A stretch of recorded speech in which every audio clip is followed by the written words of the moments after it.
Hello, my name is Alan Langdon. I'm the Managing Director for Recycle BC. And my name is Michiel de Smet. I lead the engagement of policymakers and international institutions in the new plastics economy team of the Ellen MacArthur Foundation. So Michiel, it's great to have this opportunity to sit down and talk with you. Maybe to start off, I think we're going to talk a bit about, about the new plastics economy and the vision, but maybe as a starting point, you could actually give us an overview of what exactly the new plastic economy is. Yes. The new plastics economy provides a vision for a system in which plastics never becomes waste. So at the Ellen MacArthur Foundation a couple of years ago, we started looking into plastic and plastic packaging together with the World Economic Forum and McKinsey & Company. And we figured out that plastics as a material brings many benefits, but the system in which it operates is broken. Some of the drawbacks are, for example, the fact that we annually lose between 80 and 120 billion US dollars because we do not capture the value of plastic packaging after we've been using it once. Another drawback, an environmental one this time, is that if we continue business as usual, then by 2050 there could be more plastics than fish in our oceans by weight. So we realized that as a material it brings benefits, but the plastic system itself is broken. So next to looking into the current system, we also developed a new positive future, rethinking the future of plastics. We called it the new plastics economy. It's a vision that harnesses the benefits we see nowadays, but at the same time achieves better environmental and economic outcomes. That's the new plastics economy in a nutshell. And so I think that's great. You really appreciate the vision. I think that gives people an idea of kind of the larger landscape you're looking at. But maybe you could give us a bit more information, like what exactly is the initiative? What does it, from a day-to-day perspective look like? So this vision obviously inspires and guides the work we do. Next to looking into the current system and providing a vision for circular economy for plastics, we also are taking the entire value chain with us to start moving towards this new system, a system in which plastics never becomes waste. So this is what we call the New Plastics Economy Initiative. It's an initiative which brings together the entire value chain, so that goes from plastic producers, packaging producers, big brands, retailers, municipalities, down to recyclers and waste management companies. With this initiative, we aim to accelerate the transition towards a new plastics economy. So Michiel, the new plastic economy really is going forward, has 5 building blocks, which are really there to, kind of fundamentally create the conditions for system change. Maybe you could tell us a little bit about each and why they're so important in terms of enabling the work you're doing. Yeah. As you rightly point out, we've got 5 building blocks we believe have to be in place to create this system change, this system redesign. The first one is dialogue mechanism. We've seen that in the past many initiatives existed, but as a whole, they've been quite fragmented. So what's important in this first building block is bringing together the entire value chain and ensure they communicate, such that activities and action taken in different parts of the supply chain actually reinforce one another. That's the first building block. The second building block is a global plastics protocol. It's about creating a common language, ensuring that we've got the same definitions, such that if commitments or actions are taken, that people actually, or companies, can do it aligned with other companies. If you were to take a plane today, it doesn't come as a surprise that you can take off here in Montreal and land somewhere in London, because there's an underlying protocol which ensures that we all speak the same language, such that you can safely take off and safely land in another part of the world. Something similar we would like to do with the Global Plastics Protocol. That is the second pillar. The third pillar is about innovation moonshots. Yes, we'll need hard work on the ground, we'll need incremental steps, but at the same time, we also need the big leaps forward as offered by innovation. This can be innovation in business models and delivery models, how we get your products to the consumer, but also innovation in types of materials, format of plastic packaging, or reprocessing technologies. Fourthly, there's the evidence-based pillar. While we were writing the first report and the second report, both launched at the World Economic Forum 2016 and 2017, we figured out that there is a lack of knowledge. Not just on the material flows, which is an important first one, trying to understand where does the plastic material flow within our economy and society, but also on the impact on our society and economy of plastic and plastic packaging. And then finally, the fifth one is engaging stakeholders. Nearly everyone on this globe touches plastic packaging on a daily basis. So obviously, if we're thinking about changing the system and moving towards a circular economy for plastics, we'll have to involve them. Specifically, for the past few months and the coming months, we are focusing on designers and innovators on the one hand and policymakers on the other hand. Those 5 pillars, those 5 building blocks actually reinforce one another and inform each other in order to move the entire system forward. Michelle, you've also got an innovation prize, or actually 2 innovation prizes, really aimed at providing scientists, entrepreneurs, others, with incentive to find solutions that keep plastics in our economy and out of the ocean. Maybe you could tell us a bit about that as well. Yes. As I've just been explaining, we've got 5 building blocks, and the third one is about innovation moonshots. Innovation plays a crucial role in the transition we're seeking. As you pointed out, we actually launched an innovation prize last May. It's a $2 million innovation prize. $1 million is focusing on small format plastic packaging. Think about sweet wraps, tiros, lids, small pieces of plastic packaging, which first of all are prone to leak into the environment, and even if we manage to capture them, it's very difficult from a technical point of view to actually capture the value. In an automated system, for example, there's a risk that they fall through the grid and actually are removed with a fines fraction. So that's the first innovation prize. The other one, also worth $1 million, is about multi-material packaging. This is a type of packaging that allows you to combine different functionalities. So it's ideal to, for example, preserve your crisps, but at the same time, it's very challenging to recycle it, both from a technical and an economic point of view. So for this second innovation challenge, we're focusing on how to innovate a material such that we get to enjoy the same benefits, but actually have a well-defined after-use, economically viable pathway, such as recycling or composting. So, Mikkel, Recycle BC has been a proud participant of this program from the beginning, and we're excited to be at the table with companies like Unilever and Mars Incorporated, Pepsi, and the Coca-Cola Company. And maybe you could tell us why this collaborative approach is so important. Good question. So, what we're looking towards is a systemic stalemate. Plastics and plastic packaging is a type of material application that, in order to move towards a circular economy, will have to move the system. So, even though many players like Recycle BC take individual action, which is very laudable, but it's going to be difficult to move the entire system unless we work together.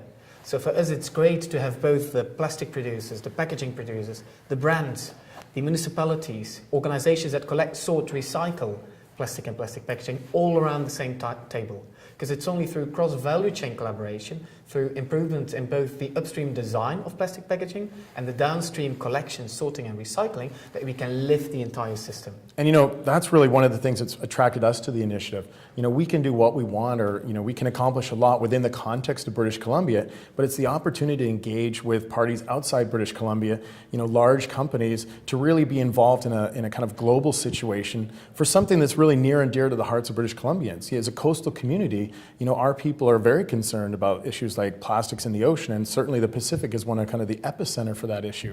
So, the ability for a company such as ours that's engaged and has, certain expertise to be able to become part of this initiative and work with the large companies that are going to bring about change has been really an exciting opportunity for us.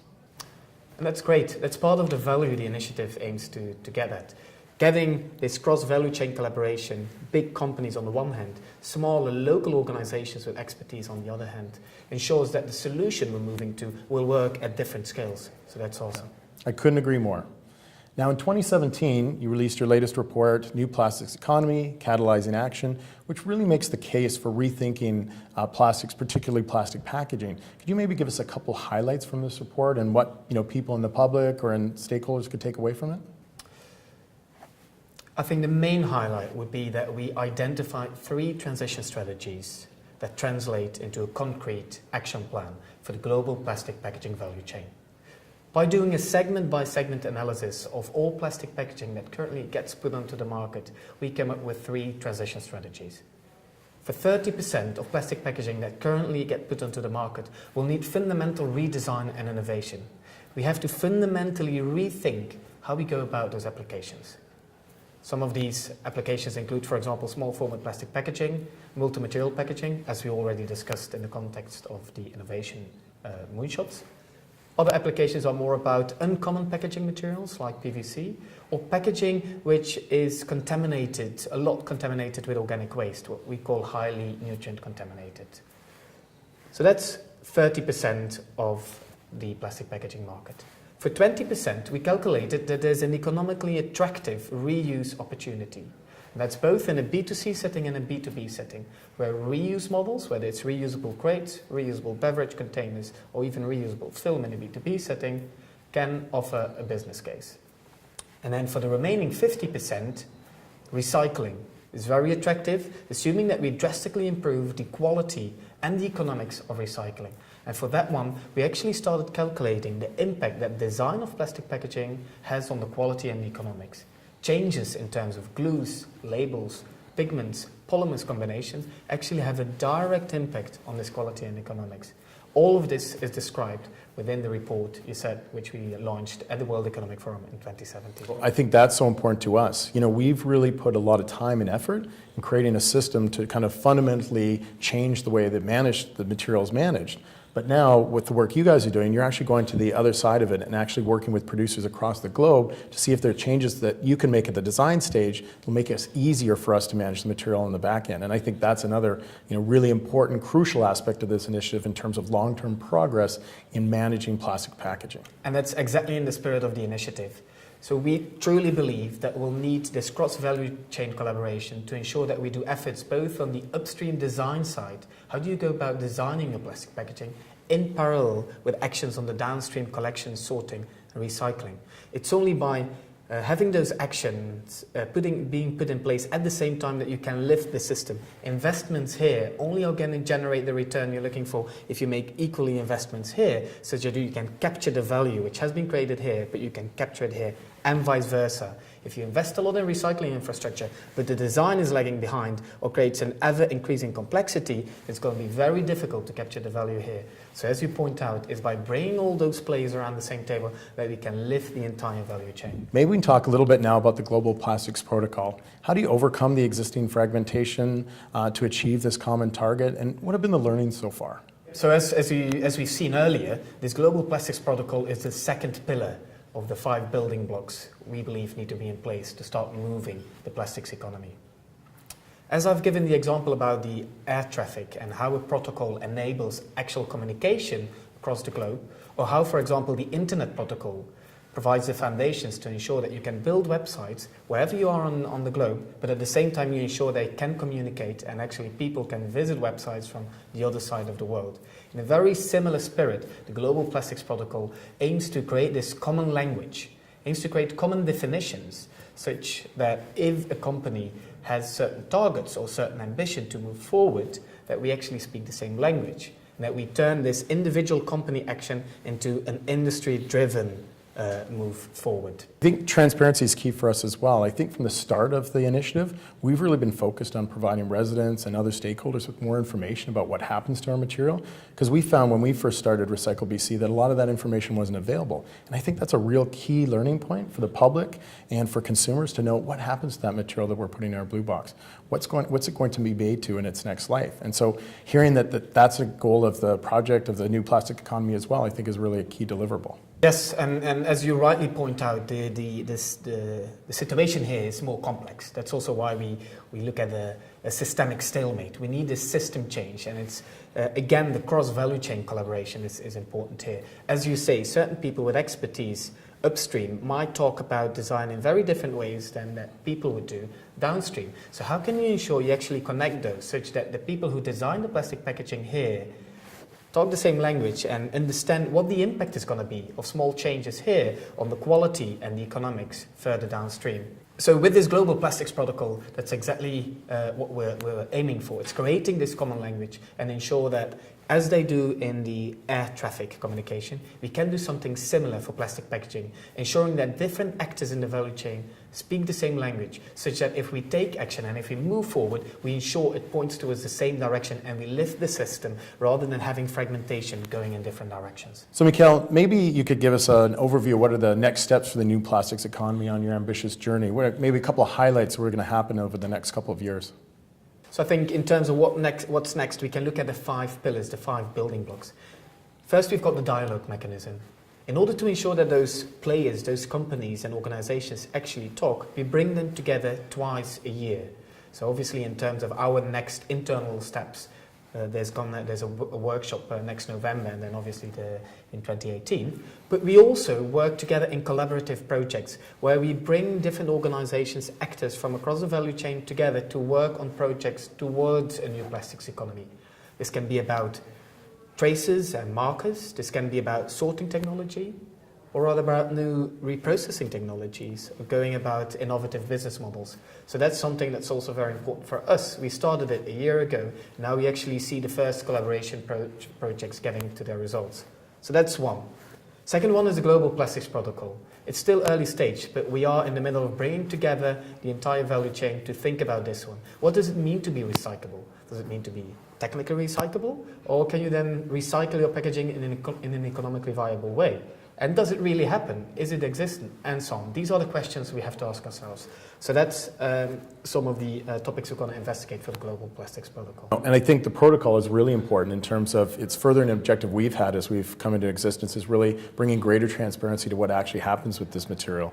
So when you talk about does it actually happen, we've invested a lot of time and energy in providing information about what happens with the material and actually visiting our end markets, even going so far as to visit Korea and China. So I really appreciate the work on the protocol. I think it's going to be great and kind of furthering our work as well. That's obviously great to hear. So then in terms of next steps, we've got the third pillar, which is the innovation moonshot. As explained earlier, we've launched a $2 million innovation prize in May. We'll see the first results coming for the first challenge on small format plastic packaging, and that will be announced at the Our Ocean conference in Malta. So that's one of the highlights for the innovation moonshot. Obviously, the work on the multi-material packaging and the innovation material we're looking for that one is still ongoing. So over the coming months, there will be more news on that one too. The fourth one is evidence-based. We have been working in the past few months on a couple of topics. So in the next few weeks and months, you'll see us publishing some small knowledge nuggets or some statements in terms of topics which are relevant for plastic and plastic packaging and moving towards a new plastics economy. The fifth pillar, engaging stakeholders, will continue the engagement of policymakers, but obviously with the European Plastic Strategy being published towards the end of 2017, our work there will come to an end. Hence, we'll engage policymakers and international institutions more broadly. Next to that, we'll continue our work with designers and innovators, which can be seen in the Circular Design Guide. So, Mikkel, I want to thank you. I want to thank you for taking the time to talk to us about this important initiative. Recycle BC is going to continue to support the new plastics economy and your work, and hopefully over the next few years we're going to see a transition to a much more sustainable way of managing plastics across the globe. So thank you. You're welcome.